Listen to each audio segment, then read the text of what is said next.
সিলেটি ভাবির কাছ থেকে শেখা সেই মজাদার বিখ্যাত এই শুটকির শিরার রান্নাটা আপনাদের সাথে শেয়ার করব। হ্যালো এভরিওয়ান, আসসালামু আলাইকুম। ওয়েলকাম টু মাই পেজ ঘরোয়া রান্নাবান্না ব্লগ থেকে আবারও চলে আসলাম নতুন একটি ব্লগ ভিডিও নিয়ে। কেমন আছেন সবাই? এই তো আজকে আপনারা অনেকেই আমার হাতের সেই শুটকির রান্নাটা দেখতে চেয়েছিলেন, যে ভাবির কাছ থেকে যেটা শিখেছি সিলেটি ভাবির কাছ থেকে, ওইটা আপনাদের সাথে আজকে তুলে ধরতেছি।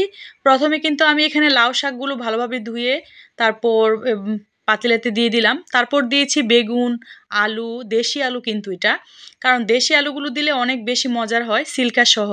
তারপর দিয়েছি এখানে সিমটা ছিল বিচিওয়ালা, এটাও ছিল দেশি সিম। আর এখানে ছিল শীতল শুটকি। এটাই হচ্ছে সবচাইতে মজার যে শুটকিটা, এটার ঘ্রাণ কি যে মজা! যারা যারা খান নাই তারা তো অবশ্যই এটা ট্রাই করে দেখবেন, আসলে অনেক বেশি মজার হয়। এই তো এখানে ট্যাংরা শুটকি ছিল, মলায়া মাছটা ছিল, যেটা শুটকি। এই শুটকিটা ২-৩ ধরনের শুটকি দিলে অনেক বেশি মজার হয়। আর বাবি যেহেতু এভাবেই রান্না করে দিয়েছিল ওই দিন, সেজন্য আজকে আমি ভাবলাম যে ঠিক এভাবেই আপনাদের সাথে শেয়ার করি। তারপর কিন্তু দিয়েছি রুই মাছ ৪-৫টা পিস ছোট ছোট করে কেটে তারপর দিয়েছি। আপনারা চাইলে বড় বড় চিংড়ি মাছ দিয়েও রান্না করতে পারেন। আমি অনেক আপুদের কাছ থেকে দেখেছি, আপুরা, সিলেটি আপুরা এভাবেই রান্না করেছে, বড় বড় চিংড়ি মাছ দিয়ে, কেউ বা বড় বড় বড় পিস করে মাছ দিয়ে। আসলে ওনারা এভাবেই পছন্দ করে থাকে, হয়তো আমরা অনেকেই পছন্দ করি না। যদি আপনারা মাছ দিতে অপছন্দ করেন তাহলে ইগনোর করবেন, কোনো সমস্যা নাই। এই তো আমি কিন্তু ঢাকনা পানি দিয়ে, পর্যাপ্ত পরিমাণে পানি দিয়ে ঢাকনা দিয়ে ঢেকে রেখেছিলাম। এটার মধ্যে অনেক বেশি জুল দেওয়া হয়, কারণ এটা যেহেতু শুটকির শিরা। হয়তো অনেকেই খেয়েছেন বা দেখেছেন কিভাবে রান্না করে।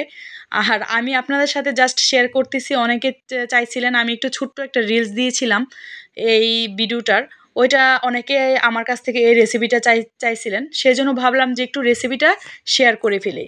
আর চুলার কথা কি বলবো, চুলার গ্যাসের কথা, যে একদমই গ্যাস নাই, তবুও রান্নাটা করতেছি, কি আর করার, যেহেতু প্রায় ১:৩০ বেজে গেছে সেজন্য আর কি।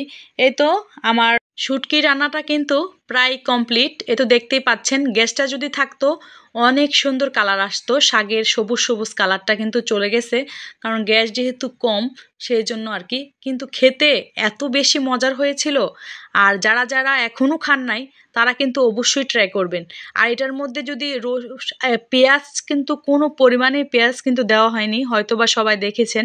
আমি কিন্তু বলতে ভুলে গিয়েছিলাম, এখানে শুধুমাত্র রসুনও কিন্তু দিয়েছি, আর কিচ্ছু দেই নাই, পেঁয়াজ বা তেল, একদম তেল ছাড়া। এটা স্বাস্থ্যকরও, যেহেতু শুটকি একটু বেশি বেশি সিলেটে ভাবিরা এভাবেই খেয়ে থাকে। ভাবি একদিন আমাকে এভাবে খাওয়াইছিল, তখন এত বেশি মজা লাগছিল।